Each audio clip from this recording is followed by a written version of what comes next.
Hai Soul Buddies, apa kabar? Semoga kalian semua dalam keadaan sehat dan terima kasih kalian udah klik video ini. Selamat datang lagi di video Benevolence, aku Benedicta Trixie. Dan kali ini kita akan membahas satu topik yang selalu dialami sebagai manusia. Kita akan membahas tentang yang namanya sakit hati. Nah, aku bukan bermaksud untuk membahas bagaimana cara menyembuhkan sakit hati. Di episode yang mau aku berikan kepada Soul Buddies di hari ini itu adalah tentang 3 jenis sakit hati. Siapa sih yang gak pernah ngalamin sakit hati? Aku yakin semua orang pasti pernah ada di tahap ini. Pasti pernah yang namanya ngalamin broken heart, terus abis itu juga sedih banget rasanya dan gak tahu harus bagaimana. Nah, sebenarnya sakit hati itu beda-beda loh. Dari pemikiran dan pengalamanku, akhirnya aku berani untuk mengelompokkan sakit hati itu menjadi 3 jenis. Nah, 3 jenis sakit hati ini sebenarnya bukan berarti ada yang lebih baik atau lebih buruk dari satu dan lainnya. Bisa jadi ini adalah tahap yang dialami oleh Soul Buddies dalam satu kasus yang sama. Atau bahkan satu jenis dengan jenis yang lainnya itu tidak saling berhubungan, beda-beda aja gitu, beda kasus, beda jenis. Nah, penasaran gak sih apa aja sih jenis sakit hati dan kenapa harus dikelompokkan? Nah, karena di sini aku mau membahas bagaimana kita bisa bergerak menjadi pribadi yang lebih baik setelah kita mengalami sakit hati. Stay terus di video Benevolence sampai habis aku bercerita tentang sakit hati ini. Dan jangan lupa juga share, jangan lupa klik likes, dan jangan lupa juga komen dan menceritakan pengalaman kamu. Oke?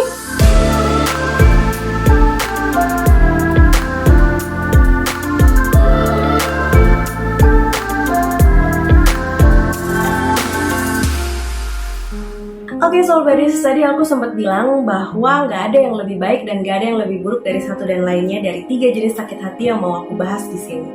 Itu benar loh.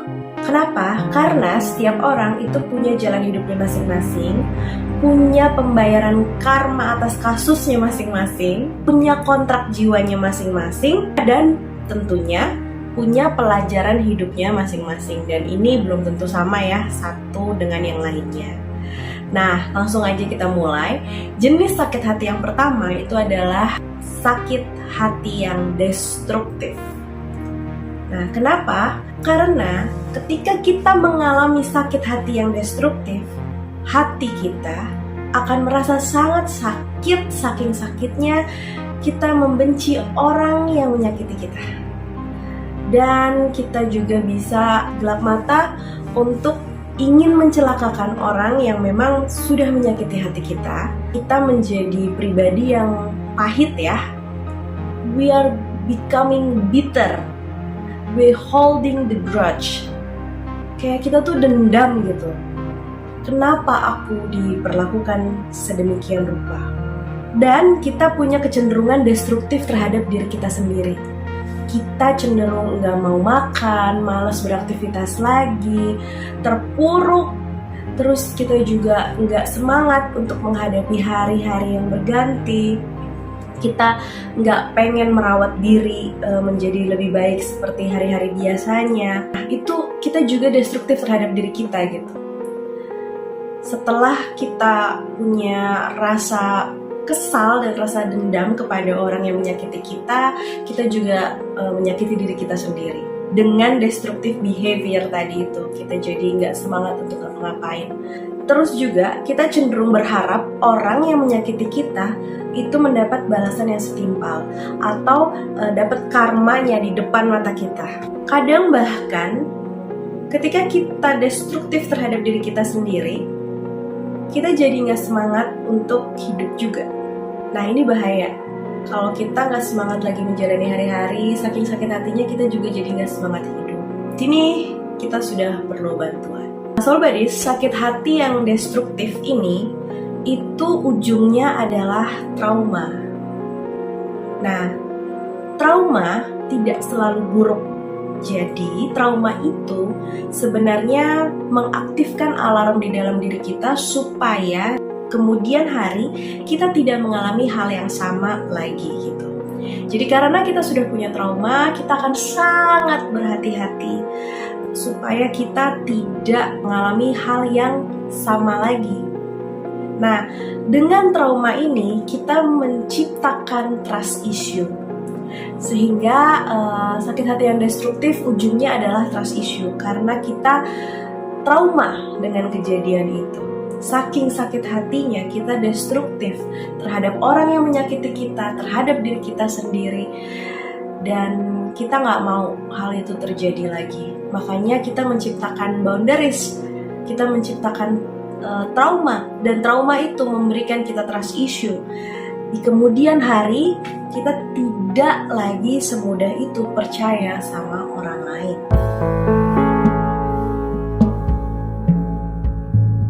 Oke, sekarang yang kedua, sakit hati jenis yang kedua itu adalah sakit hati yang validatif. Nah, berkebalikan dengan sakit hati yang destruktif, di mana kita benar-benar nggak mampu untuk berbuat apa-apa, saking gak mampunya kita jadi kehilangan semangat hidup, destruktif terhadap diri kita, destruktif terhadap orang lain. Sakit hati yang validatif itu saking sakit hatinya kita membuktikan kepada orang yang menyakiti kita bahwa kita tidak seperti apa yang mereka lakukan kepada kita. Misalnya nih ya, kita merasa bahwa kita tidak berharga terhadap orang itu karena dia membuat kita merasa tersingkirkan, atau merasa terbuang, atau merasa terlupakan, merasa diduakan, merasa tidak bernilai. Nah, sakit hati yang validatif itu akan membuktikan bahwa tidak, kita tidak seperti itu. Aku tetap berharga, aku tetap bernilai, dan aku tidak seperti yang kamu pikirkan, seperti itu. Jadi di situ rasa dendamnya tetap ada, tapi diubah dengan pembuktian diri bahwa apa yang dia lakukan terhadap saya itu akan dia sesali di kemudian hari gitu. Validatif ini tuh nggak hanya kita membuktikan kepada orang yang nyakitin kita ya, ini validatif juga kepada diri sendiri. Jadi kita memvalidasi, membutuhkan validasi kepada diri kita sendiri bahwa kita tuh berharga loh, kita tuh nggak seperti yang dia omongin loh. Biasanya orang yang mengalami sakit hati di tahap sakit hati validatif, satu, dia akan langsung menenggelamkan diri di dalam pekerjaan atau kesibukannya. Dia bahkan tidak memberikan waktu untuk berduka, padahal sebenarnya hatinya memang sangat sakit. Dia akan mendinai dan menutup, mengcover perasaan itu dengan logisnya bahwa banyak sekali pekerjaan atau banyak sekali kesibukan yang tetap harus dipegang dan diselesaikan dengan akal sehat, dan dia langsung akan menutup emosinya dengan mengerjakan semua itu. Dan dengan melakukan itu, dia sudah membuktikan kepada orang lain, kepada diri sendirinya juga, bahwa dia bisa untuk bangkit lagi walaupun sudah disakiti.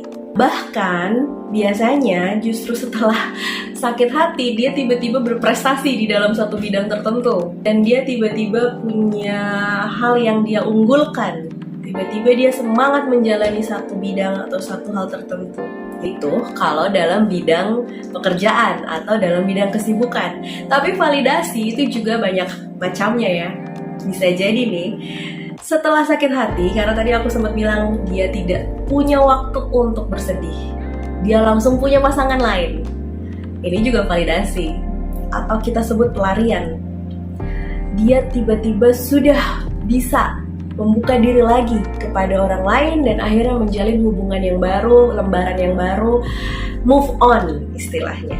Sakit hati yang validatif ini, to be honest, biasanya traumanya jadi tidak selesai, Soul Buddies. Kenapa? Ya karena langsung dialihkan dengan perhatian yang lain, kesibukan atau pasangan yang baru.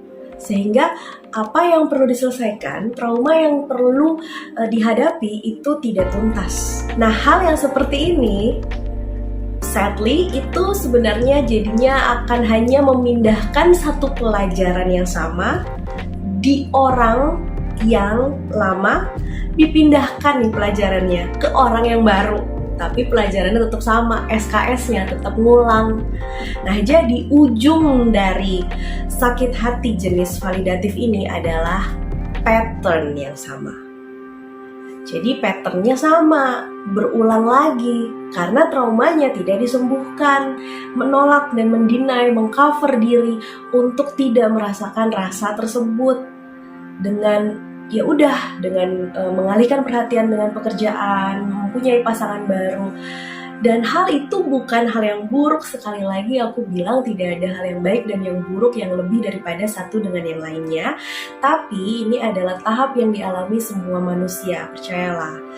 Nah, dengan adanya sakit hati jenis validatif ini, kita di satu titik akan merasa bahwa kenapa kita dihadapkan dengan pelajaran dan orang yang sifatnya mirip-mirip dengan mantan-mantan pacar kita sebelumnya gitu.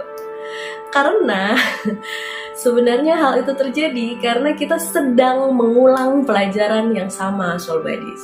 Jadi ada baiknya nih Soul Buddies untuk ambil waktu sejenak, memproses segala hal yang sudah terjadi meskipun rasanya tidak enak dan tidak nyaman, sebelum kita memutuskan untuk loncat ke tahap kehidupan selanjutnya gitu, untuk move on. Bagus sih move on cepat, tapi kita perlu memastikan bahwa kita memang sudah baik-baik saja. Jangan sampai pasangan yang baru adalah hanya sebagai pelarian. Kasihan kan dianya, dan kasihan juga kamunya karena kamu akan mengulang pelajaran yang sama nantinya. Ini balik lagi ke sakit hati destruktif. Pattern yang sama pada akhirnya di satu titik tertentu akan membuat Soul Buddies menjadi trauma. Karena Soul Buddies berpikir, kenapa kok gue ngulang lagi hal yang sama kayak dulu gitu. Nah, trauma ini akan membawa Soul Buddies menjadi orang yang punya trust issue. Akhirnya jadi susah deh untuk membuka hati lagi kepada orang yang lain. Jika semua ini sudah terjadi, biasanya hal ini akan membawa Soul Buddies ke dalam satu hubungan yang kalaupun nanti terjadi rasa sakit hati lagi, rasa sakit hati itu akan membawa Soul Buddies kepada jenis sakit hati yang ketiga. Sakit hati yang namanya sakit hati transformatif. Nah, sebelumnya deh, ada nggak Soul Buddies yang pernah baca novel nih kali ini nih? Biasanya aku selalu ngasih tahu buku tentang self development, tapi kali ini aku mau mempromosikan satu buku bagus banget. Judulnya Satria Putri dan Bintang Jatuh yang ngarang di Lestari. Dan ini tuh udah difilmin juga ya buku ini. Ini adalah part pertama dari 6 novel Supernova. Aduh, ini novel yang sangat jenius ya menurut aku, 6 novel ini. Dan kalau Soul Buddies udah nonton filmnya, di situ diceritakan tentang kesatria yang jatuh cinta sama putri. Sayangnya si putri atau Rana itu adalah istri orang. Nah, kesatria atau Vere itu sangat terpukul dan sangat down ketika hubungan itu memang harus berakhir. Masuklah dia ke fase sakit hati destruktif. Dia tidak mau makan, dia nggak mau keluar rumah, dia nggak mau kerja, dia nggak bisa berbuat apa-apa. Sampai akhirnya tetangganya harus membantu dia untuk bisa menjalani hari-hari seperti biasa lagi gitu. Nah, di situ fase sakit hati destruktif terjadi. Sampai akhirnya dia bisa mulai bangkit lagi dan ke kantor lagi, bekerja lagi, sakit hati validatif mulai terjadi. Dia bisa memberikan nafas lagi kepada kehidupannya. Dan setelah dia menyadari betapa besar dan dahsyatnya rasa yang dia rasakan kepada si putri, di situ dia sadar dirinya, hatinya terbuka, jiwanya terbangun. Secara spiritual, dia langsung tahu dan terbuka pandangannya secara luas. Nah, itulah yang namanya sakit hati transformatif. Karena dengan rasa sakit hati yang demikian dahsyatnya, bisa mengubah seseorang menjadi orang yang baru, dengan pemikiran yang baru, dengan jiwa yang terbangun dan menjadi lebih sadar, lebih conscious terhadap hidup. Soul Buddies, ini adalah jenis sakit hati yang membuka mata dan membangunkan jiwa Soul Buddies terhadap kesadaran baru yang sebelumnya Soul Buddies tidak sadar tentang hal tersebut. Dalam fase ini, tiba-tiba semuanya menjadi sangat jelas dan akhirnya terbentuklah kesadaran diri yang tinggi supaya Soul Buddies pada akhirnya menyadari tentang pelajaran hidup ini dan menyudahi atau menyelesaikan pattern dan trauma yang selalu berputar dalam lingkaran yang sama. Dimulailah perjalanan healing Soul Buddies di dalam fase ini. Sehingga di fase sakit hati yang transformatif itu yang terjadi adalah healing journey. Dan healing journey ini tidak lurus ya. Jatuh bangun bolak-balik, mau menyerah terus bangkit lagi, sesakit itu. Tapi walaupun sakit, di situ Soul Buddies tetap konstan berdiri dan menjalaninya. Tidak lagi ada keinginan untuk lari, karena Soul Buddies tahu kalau Soul Buddies lari lagi, seperti apapun sakitnya, kalau tidak dihadapi lagi, itu akan kembali ke pattern yang sama seperti semula dan pelajaran yang sama nanti akan terulang lagi. Dan buat apa? Kalau pada akhirnya ini juga yang harus dijalani, lebih baik hadapi sekarang aja. Dan itu adalah kesadaran yang datang sendiri ke diri Soul Buddies. Nah, yang kedua yang terjadi setelah healing journey adalah kontemplasi yang sangat banyak. Nah, Soul Buddies mulai merasakan banyak sekali hal yang ingin bisa diselesaikan. Rasa penasaran mulai muncul, rasa ingin tahu, mengetahui segala hal di dunia ini, berkontemplasi untuk mengerti banyak hal, itu mulai dilakukan oleh Soul Buddies. Dan akhirnya dengan kontemplasi tersebut, dengan meditasi, dengan breathwork, dengan hal-hal yang dilakukan oleh Soul Buddies di dalam keheningan, karena memang Soul Buddies merenungi semua ini di dalam diam, Soul Buddies menjadi lebih bijaksana. Lalu yang ketiga yang terjadi adalah aktivasi pineal gland Soul Buddies. Nah, kenapa? Karena hal tersebut berhubungan dengan pemikiran Soul Buddies dan kesadaran Soul Buddies yang sudah terbuka. Pineal gland Soul Buddies itu juga lebih aktif, sehingga cara pikir Soul Buddies akan lebih luas dan tidak lagi terkotak pada sudut pandang tertentu saja. Dengan pineal gland yang aktif, kebijaksanaan Soul Buddies menjadi lebih terbuka dan level understanding dari setiap permasalahan Soul Buddies menjadi lebih tinggi. Yang terjadi berikutnya itu adalah penerimaan, radical acceptance. Soul Buddies menerima bahwa tidak bisa mengontrol semua kondisi dan situasi, tidak bisa mengontrol orang lain. Yang bisa dikontrol, yang bisa diubah adalah diri sendiri. Di situ Soul Buddies menerima bahwa ada hal yang memang hanya harus diterima dan diresapi ilmu serta hikmahnya saja. Soul Buddies tidak lagi memaksakan keadaan. Soul Buddies menjadi ikhlas menerima diri Soul Buddies sendiri dalam keadaan itu, as it is.